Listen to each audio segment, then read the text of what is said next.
If we can change your situation, let us change our perspective. Welcome to Same But Better podcast with Demi and Louise. Grabe no, level 1. Ayun, kung nakikita nyo yung title nito, yun na nga. Ayun na nga. kami. So, may possibility pa yata. I think may ino-offer pa silang level 0. So, hindi pa to sapat. Pero pa level 0. may ibababa pa pala, no? Oo. And Kung and pupunta also, ka sa mall, puno na ng mga tao. Traffic is back. As in, pwede ka na ulit lumutang sa jeep pag nakaupo ka kasi sexy ka na naman. Alam mo yung half butt lang yung But, yun nga yung weird kasi it's alert level 1. It's already normal. Yeah, so, parang, it's anong lenient. pinaglalaban yung alert level 0? meron pa bang ilalapit to? Meron ba i-close? I think back to classes na yung kinder. Well, siguro mga babies nga nilalabas na ngayon, di ba? Ang dami na. Yeah. Ang dami ng bata. I mean, don't get us wrong, I love seeing the kids out again. Pero, ewan ko, it's just the same when the pandemic started. It was hard accepting na ma-lockdown, the changes, the adjustments, Yes. diba? Yeah. So ngayon na we're going back to this normalcy, yung adjustment parang, Parang talaga ba? Although gusto mo naman, parang, talaga ba? Okay. Totoo. And even now, we've been hearing instruction ata, although not really final yung sa pagre-return to office ng mga BPO companies, the ones that are also working from home, or yung ibang companies that have special arrangements, medyo pinag-uusapan na rin. Well, it's good. Okay, sobra nakaka-excite bumalik sa office na makakita ng tao ulit and all. But just to begin it, just to like go through the process, parang even going back to the office, ang daming gagawin eh. Kailangan may vaccine ka, kailangan may mga na-fill out kang form, may reservations, whatever, ganyan. So, still, it's a lot of work that's been happening around. Kaya po pagod kami. And face-to-face classes, there's already a lot of simulations, and I think yung ibang universities nag-start na, ibang students. Alam ko I haven't, level 1 yung area. Like yung pwede na. college or university na students, they can already, as long as they're vaccinated. Shout out to the students na ayaw pong bumalik sa school. but you got to. Kahit naman introvert, extrovert, it doesn't really matter. Ang hirap. Ang hirap, but you know, it is what it is. We're going through that. It is what it is. Ako parang isa sa mga napansin ko agad, the traffic is really back. It's Kasi back. nagbabalik ulit yung mga catch up with friends, tapos nag-commute ako going to the coffee shop. Parang nanibago. Parang, akala ko sapat na yung oras na na-estimate ko. But I'm always late. Yeah. Actually. Kasi I'm not used to the traffic. Adding yung traffic sa time. So, and aside from that, ang sarap bumalik sa travel. Actually, ang dami ko nakikitang nasa Bora, nasa Quezon, nasa ibang places. Kailangan pa ba ng ano ngayon? Kailangan pa ba ng yung travel mga QR pass? and stuff. Yung mga, May mga requirements pa vaccination din eh. certificate. Yeah, may mga requirements pa din. Not necessarily vax cert. It depends dun sa pupuntahan mo. Siya nga pala, nag-LU kami. Kung kailan to marirecord. Kung kailan to lalabas. Mag-LU kami. Pero sa LU, parang QR code lang yung hinahanap and booking confirmation of the hostel or resort. Sama ka? Dito nagyaya. Halika na. Tanong ko si Zizi. Ayun. Organize na lang kami. Wow. It's happening. You know, things are moving. Yes, back. Been talking to friends, even yung friends ko parang di sila pwede na ganitong araw. Di na sila pwede na ganitong araw. Pang wow! Magpupunuan na yung mga kalendaryo. Like, daming ganap, daming gala, daming nangyayari. So, kung narinig yung puro reklamo namin. Reklamo nga ba yun? In this episode, we are just going to go through what has been happening to us. And yes, pagod po kami. Season ender po ito, so may karapatan po kami magreklamo. No, this is another one of our episodes where we just, tackle anything that we think of right Mm. now. Like, Mhm. ito, alert level. Catch up lang, kwentuhan. I'm sure yung iba din sa inyo are probably, probably already tired too. Physically, Well, online pa lang, nakakapagod na kayong... Well, nakakatawa Sabagay. minsan yung mga memes about political stuff. Yeah. Nakakapikon minsan yung things about political stuff.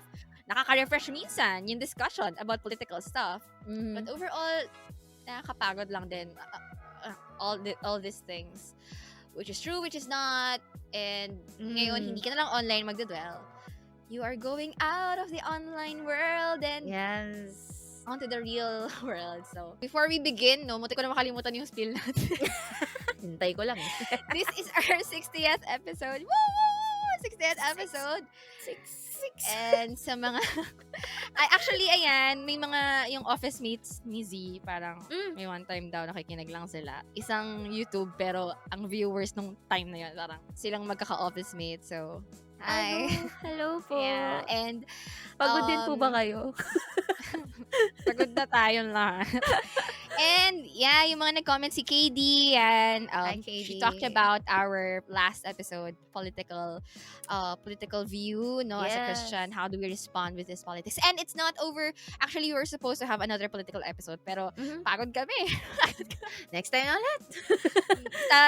Sa next season na lang, but right now we will just, unwind and just process things. Even the transition we're going through, nag-start po yung podcast na to kaka-pandemic lang, and now Oh yeah.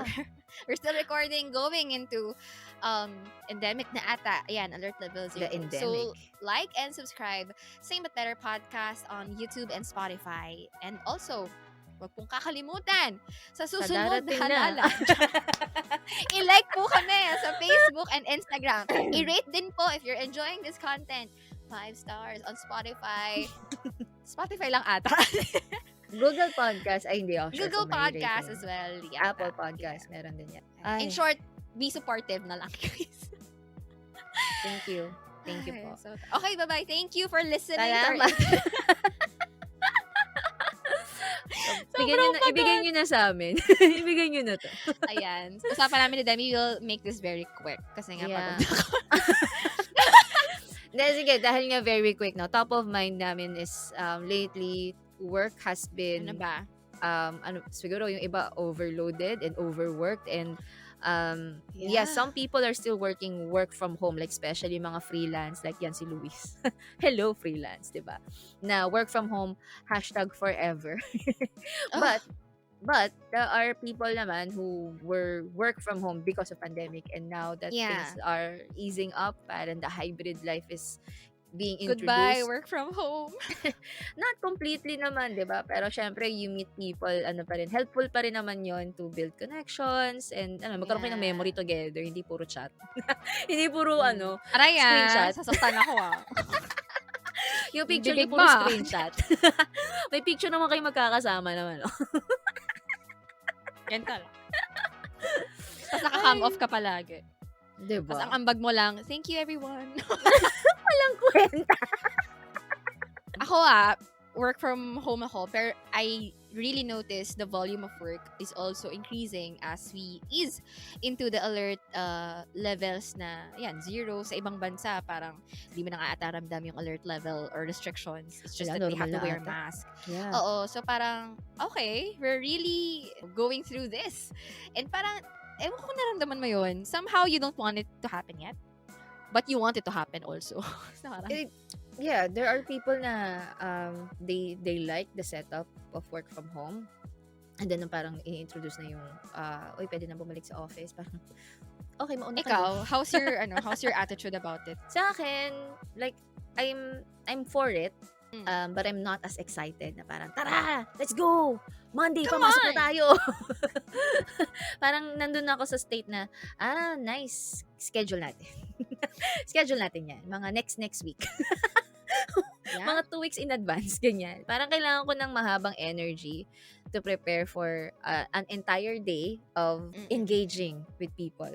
I mean, imagine that. Kasi sa work from home, you're just talking to yourself most of the time. Yeah. Or yung kasama mo sa bahay. You can delay your response whenever you like.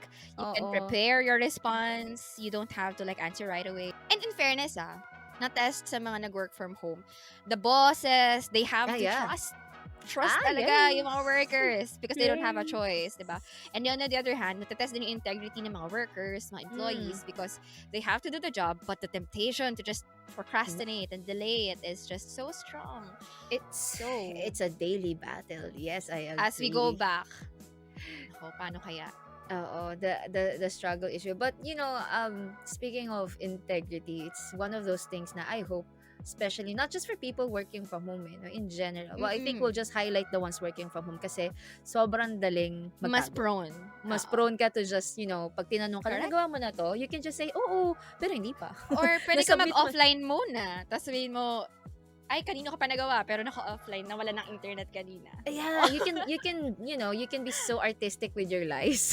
Yeah. Ang dami mo pwedeng gawin. Pero siguro, before we Yes. go deeper onto this, let's just give a big kudos to those people that are really Congrats. working with high integrity. Like, grabe, saludo. I Thumbs hope you up. continue to like inspire other people. No Yeah. joke yun kasi even for us, lalo na for me leading a team, yun yung yun yung bread and butter mo na lang na Worthy, parang oo. integrity nyo, mga kapatid, sa pananampalataya. Asa na, ganyan. Actually, kanina umaga lang, nakakatuwa kasi yung attendance tool namin, down. You can log in, pero wala kaming visibility sa end namin. Kung nag-login na ba, kung anong oras sila nag-login, ganyan. So, kumbaga, if you're crooked enough at nalaman mong may issue yung tool, pwede kong sabihin na nag-login ako within time kahit hindi, 'di ba? Kasi you wouldn't know kasi di na nga namin nakikita, 'di ba? So nung nangyari 'yun, di sabi namin, team, sorry, nagloloko ulit yung tool, pa-advise na lang kung nakapag-login na kayo. Hindi nag-advise sila, ganyan, login naman. So walang nagsabi na late, walang nagsabi na hindi sila or basta walang ganon. Tapos nung na-open na yung tool, pag-check ko, sabi ko, ay grabe, wala nga late. Galing. Tapos, tapos di parang hin-highlight ko lang yun. Sabi ko, team, nakaka-proud naman yung integrity nyo, na kahit na alam nyong sira yung Walang tool. nag-lie. Diba? Walang nag-lie and walang gumawa ng storya na kung ano-ano. But anyway, even though you'd probably say, lit na bagay, just go attendance lang. That's the thing, it starts small. Yeah, it starts small. Kasi, with those kinds of situations, dun mo rin, at least for me, dun ko mas nakikita na, ay grabe, mapagkakatiwalaan ko tong mga to. Sila. In doing things the right way, diba? Yeah, that's fine. Tatama rin ka talaga. May days na mabagal kang mag-reply and all.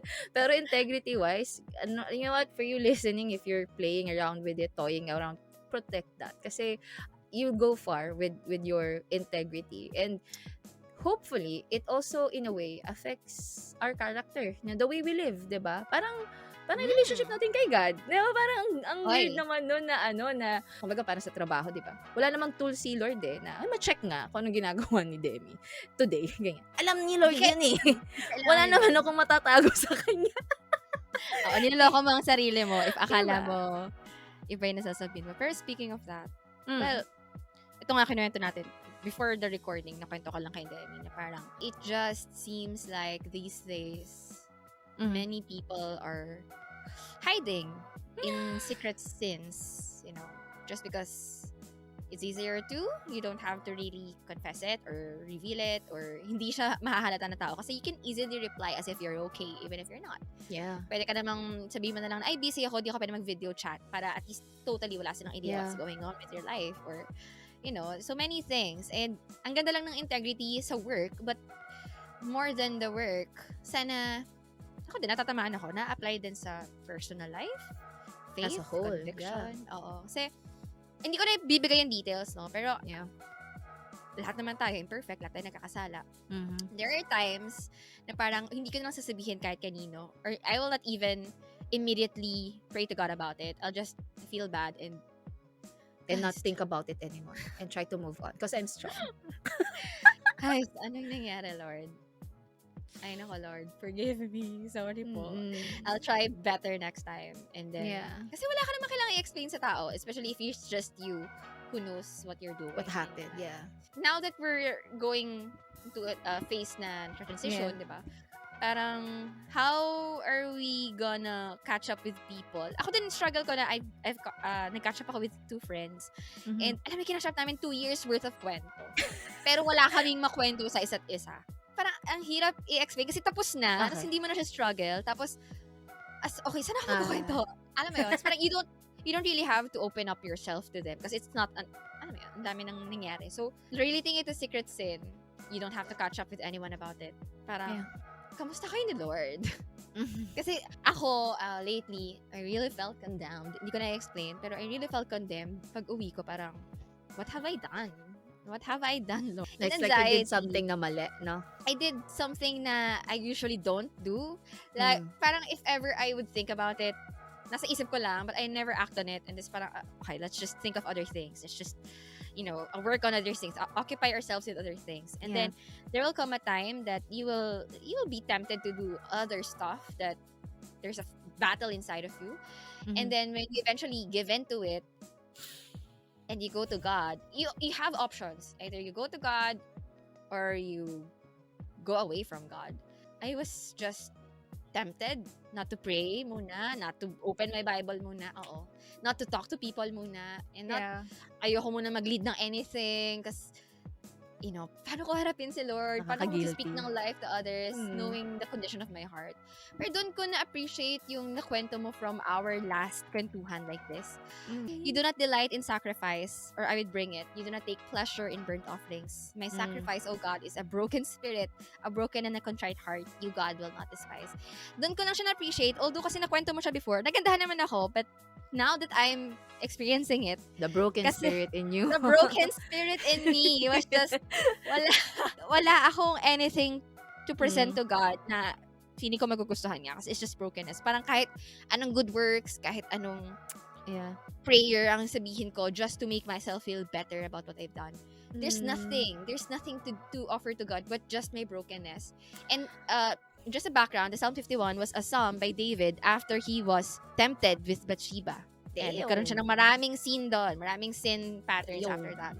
And na-convict ako nung sinabi niya na, I sinned against you alone, O God. So, parang, God, may mali ako, pero I'd rather not talk to you. Sa'yo ko may may kasalanan. And yet, I'm the one telling na, I'd rather not talk about it. Alam mo yun? Parang, kung magulang, kung may magulang, or kung nasaktan mo ako, Demi, tapos may nagawa ka na offend ako. Ako yung may fault, Ikaw yung may fault. Ako sasabihin ko, Demi, tara, usap tayo. Sasabihin mo sa akin, Louise, no, let's not talk about it. I'd rather not talk about it. Parang, attitude ka, Gore. I realized that was my attitude. That was my attitude. Na parang, okay, God, you alone I have sinned against, and yet this is my attitude. So parang, yeah, there are secret sins, and it may it be financial, kung hindi ka man, you're being told you're to give to stuff. this, you're hiding stuff, you're hoarding it for yourself. Ay, kunyari, di ko na lang narinig. Madali naman yun na, hindi ko kasi sure kung sinasabi talaga ng Lord yun eh. Or, maybe it's sexual, you have desires in your heart. That's the main thing. Overpowering you. Many of us Porn go pa lang, through it's really available. Plus, relationships, maybe relationships, mga issues, hindi na pag-uusapan. Betrayal. Ang dami eh. Ang dami. Ang dami mo pwede Even work, yung pagsipsip mo sa boss mo, all that. The hidden agenda, the political inside work. Politics inside work. Politics. Yun. Political. From political side of work now to politics. Yeah, diba? the politics. Like, alam mo sa sarili mo, tumanggap ka ng 500, and yet, ay Lord, wag na natin pag-usapan. Basta turn a blind eye. Na parang, you know your sin. You know what you've done. And, ang weird, no? It's not really weird. Pero parang whenever we go through this things, yung sins na talagang deliberate, not really deliberate, but kumbaga consciously, hindi naman kasi accident ang sin eh, diba? Ginawa mo yun by choice. Hindi ka nalaglag lang dyan. Well, unless you were tangled because of another person, nadamay ka. May ganun naman. Pero parang, yung how do you say, parang yung switch lang ba? Kaya mo yun. Yung switch kasi ng heart natin, ang common response talaga natin is to just hide and just try to fix it. Just not talk about it. Yeah. And then I think this is one common response that we do is we try to balance it out by doing good things so that we feel good about ourselves, but it doesn't clear you, it doesn't clean you, and you're still guilty of what you did. Guilty. No matter how much charity work yung gawin natin, no matter how much money you try to earn, and then alam mo, kahit anong sa tingin mo tamang ginagawa mo, it will never pay for your sin. Si God lang. Grabe. Kasi kung madadaan ba sa good works, di sana ginalingan na natin. Lahat tayo. Oo, napapagod na ngayon kakabibo kay Lord. Diba? Kakabayad. Pero we have to understand that our our confidence, Mhm. it comes 100% from the Lord. Yeah. Because when He saved us, it was 100% Him. And Not all we did was just to wala sa receive atin. Him. And even that opening of our eyes na makita siya, it was from Him, that faith. Kahit gano'n ka-Christian, there will come a point that you will get confused on how to receive the mercy of God. Oh my Totoo. God. Totoo. Kasi parang hindi, like, how is your, parang paano ba yung tamang position to receive His mercy? Yeah. It's parang kapag di-receive mo lang siya na, yeah, Lord, tama lang yan. I need to receive your mercy. Ang Presumption. presumption, and then pride, and then alam mo yun, parang Yeah. weird. Magbibigay ka naman ng grace after. Diba? Yeah. So I think, no, parang kahit nasabihin mo Christian ka, that point of humility, knowing that you actually didn't deserve this, will always have to be there. Kasi Mercy. baka dumating yung point na ano ka na, parang, oh Lord, game, mercy, grace, give it. Akala ko pakibigay, di ba? Bait ka naman. Yeah, pero God is against the proud. He opposes the proud. Yeah, On the and other hand, He exalts the Grabe. humble. And ano lang din, siguro hindi matatapos yung masasabi ko rito kasi ang daming nangyari ng pandemic. I'm not saying it's all secret sins, pero parang ang daming nangyari ng pandemic, but we're still here. We're still standing, and right now somehow may light, alam mo yun, on life outside again. And during those times that I feel condemned, one thing na comfort sa akin, was I was reading this thread. How do you not feel condemned by God after sinning? Kasi, well, lahat naman, even Christians or non-Christians, we're all sinners before God. And yung tanong lang niya is parang, paano ko ba i-accept na hindi condemnation itong nararamdaman ko from God? But yeah, parang, maybe, it's correction, conviction, pero I shouldn't condemn myself from it because God is not condemning me. So parang may nabasa ako doon that's really beautiful is, ang sabi niya, I have a question for you. Do you feel loved? Do you feel loved? Condemnation comes from the feeling of not being loved. Jesus died taking away your sins and all sins from those who come to know Him. So, if you receive Him, you receive His love, He is taking your sin away to restore you. So parang, okay God, medyo ilang oras na akong feeling condemned, ashamed, guilty. And I feel like, siguro God, disappoint ka sa akin. You don't, maybe you don't want to look at me right now. Parang may ganun akong feeling. Pero nung nabasa ko to, do you feel loved? Do you know that you are loved? When you receive God. Despite and in spite, Despite all of that. I mean, do you feel loved? Because condemnation and love, it cannot exist together. And then, that was the time na, I was highlighting so much on the sin and what it did on my relationship with God.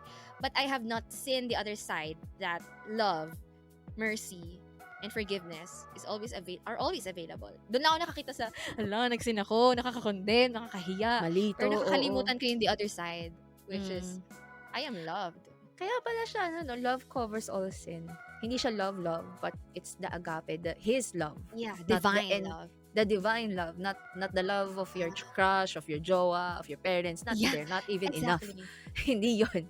You will be disappointed if you're gonna look for comfort always from those people. Because nobody can give you this kind of assurance na, anak, balik ka lang sa akin kahit alayo mo na isang lingon mo lang, andun ulit ako. Oo, basta surrender ka. Parang, it's really a reflection of, it's really a test of humility if you cannot receive mercy anymore.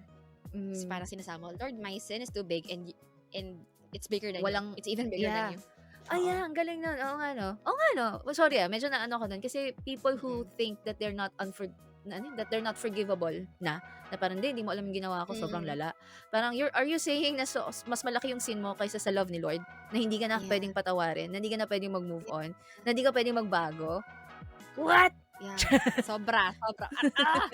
Lord! Sobrang good mo. Ayun lang. And one thing na napapansin ko, online, we want to appear, good. We want to appear nice and approachable and friendly, diba? And even kung Christian ka, at church, outside your house, when you meet your friends, you want to appear set apart. You want to appear Christian. as if everybody doesn't have a sin. Ewan ko naramdaman mo to. Pag nakikita tayo, fellowship, parang, ay, lahat kami dito trying to be holy. Parang may ganong feeling. Alam mo yon, you will not pinpoint I the sin, know. but there's this certain feeling na this group of people, lesser sin than the others. Parang may ganong Lesser evil. lesser, lesser or no sins at all. Parang may Mm. ganon tayong thinking kasi Christian yan eh. Pero, Pero, expectation eh.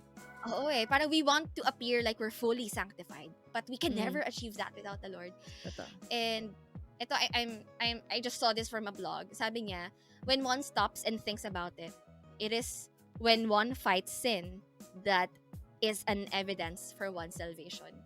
If you're still struggling, then it means there's still, paano ko ba sasabihin? Kapag hindi ka nagsa-struggle and you're fully sanctified, parang you know it's pride. You know it's impossible. Pero for kung ikaw nagkasala ka, you have the secret sin and you have to just move on and okay God, imimit ko na lang ulit yung small group ko as if nothing happened. Imimit ko na lang ulit yung fellowship group ko as if, yeah, I can tell all the praise reports, but all of those things, I will just repent privately. Mamaya. Mamaya, I just want to appear okay in front of these people. Pero, the moment you deny that you're struggling, kasi dapat may struggle eh. Faith, receiving God, it will be a lifetime of struggling and fighting because you have the flesh and the spirit in you. So parang the moment you stop fighting, ibig sabihin, something has won over and that's not the spirit. If you stop fighting. That's the flesh already. Na parang, na-defeat ka na. Kasi hindi ka na nagpa-fight eh. You're comfortable You give in. deceiving yourself that you're okay. Even when you're not. Parang ganun. Yeah, it's like the sanctification, the process, the struggles, the challenges. Yeah. You'll go through it, but you will never like fully realize it. fully realize it. At hindi talaga yung parang, I'm done. Okay na. done. Heaven na. Lalakad na ako sa tubig. Okay. Sobrang super disciple. May ganun ba? Super disciple. Oh, no. Diba? And I think it's something for all of us to accept that whatever things that we're hiding, it's like you're hiding it from people, but you can never hide it from God. And no matter how much you avoid God, it's not as if di niya naririnig, di niya nakikita. Oo, lalakohin mo lang sarili mo. Yeah. Even our anxieties. Diba? Yeah. We can act like we have it all together. Yung hinga. Yeah. Pero alam niyo, sobrang I think if there's anything na we know we've been parang walang sense yung pinagsasabi namin dito. Pero sana meron sa inyo, no? Yeah, we're tired. You know, I think we are. We're tired, but yung tired namin, it's not, I don't know if you've heard this before, yung parang you wanna escape life. You wanna escape reality. Ganon. If you've heard that before. That's not the kind of tiredness that we will ever feel now with God. Kasi we don't want to escape reality. Yeah, sometimes we do. Pero hindi siya yung parang, ayoko na dito, ayoko na sa buhay na to. Hindi eh. Oo, na parang the tiredness that we would feel, we know that the comfort, may comfort kaming pwedeng takbuhan pa rin. Nakakapagod siguro yung nangyayari ngayon na I am transitioning with it. Ang daming kinakausap, daming pinaplano na naman. Parang, everything's moving. Dati sa pandemic, walang nang move kasi nasa bahay ka lang. And then suddenly, it's also fast. Go. Oh my God. So, yeah, I mean, I hope na as we, transition slowly, kahit joke yun, slowly to this new level of alert and what, sana mag-transition din tayo into, embracing more of God's grace, diba? And whatever we're hiding, whatever we're going through, siguro one thing practically that really helped me, I mean, wala naman sa atin perfect, diba? I also struggle, pero one thing that really helped me to just, move on and walk with God ulit. Kasi parang parang when you don't really talk about it, you're like, not letting the light of God in you. Yeah. Mas gusto mo yung darkness. Parang dito na lang ako, okay na ako dito. Hide na lang. Yeah. Confession talaga. You don't need to confess it like this, na parang, nandito ako para mag-confess. Mga kababayan, ito po yung tinutukoy naming secret sin. Ito Number kasi 1. siya. You confess. Confess everything to someone. Alam mo, kahit one person. Just one is person. enough. Just to cover you in prayer. Just to at least release it from your head. From your mind, from your heart. From your body. Medyo kaluluwa pala. Namatay. Yeah, I mean, Yeah. wala talagang ano to eh. Wala talaga sense to eh. Pero may sense. Pero hindi, seryoso naman yun. Like, whatever you're going through, kahit gano'n yan ka below the belt, kahit paa pa yun. And kahit paano. nag-away pa kayo over politics, don't ever think na, ay, wala na to kasi inaway ko yung VG leader ko dahil nagsabi ako sa politics. Well, what? Pray that when you go back, God will hear them to receive you and you won't feel condemned. Yeah. Sana nga yung mga friends natin, no? Hindi sila masyado. Yeah. That's also one of the Well, things we we wanted to understand. talk about. Yeah, like the last episode, we told you it's really a big, weighty issue to really face. But at the same time, the purpose of politics is really a nationwide concern, diba? We should be united in dealing with it. But what it does is it divides us. But when the time comes that kapag hindi ka na emotional, hindi ka na irrational, diba? That you'll be more open, you'll be, I don't know, we're just blah blah blah. Kasi magbabalik na kasi, magmi-meet na ulit. Kasi, unlike dati, you can just skip a post kapag may nag-usap about politics. But right now, kapag sa office, sa lunch, nag-usap sila about politics, what will you do? Iwas na ako sa mga tao. Yeah. Parang, so, yeah, it's more of like, whatever now we post online, will we be saying those things in also, face to face, diba? It changes eh. Kasi again, diba, when we say nga na, pag umausap ka naman ng tao na normal, magugulat ka, pwede naman pala. Pwede naman pala kayo mag-usap about hopefully, politics, religion, ano pa ba, any other topic under the sun, you can. Even diba? the secret sins. Like, even the secret sins you can talk about. Yeah. So, in the context of biblical principles pa rin. Sana, if it's sensitive, girl to girl or what. Pero yeah. Shit. And hi, Brian! Nagparamdam siya kanina. Hi, Brian! Our guest from this season. Speaker yarn. Mental health advocate yarn. Pero sobrang helpful niya. Pagod ba yarn? Ano nga yung title ng ano niya, talk niya? Kaya ko ba? Parang kaya ko ba talaga? Yes, Brian, kaya mo talaga. Ay, ganda na poster. Anyway, that's it. We don't have anything to say, but, have a good life. Yun yung tagline. And I hope to see you, hope to bump to you somewhere, sometime Down soon. the road. Yeah. See you sa office. See you sa kalsada. See you sa church. See you sa Zoom. Thank you, everyone. So, sige, magkatrabaho pa ako after nito. See you in season 4. Wow, tinawid natin to. Season 4! Catch us again. Ano ba sabihin natin doon? Catch us na lang. Next season. Catch us again next season. Here at Same But Better Podcast. Bye. Bye. Bye.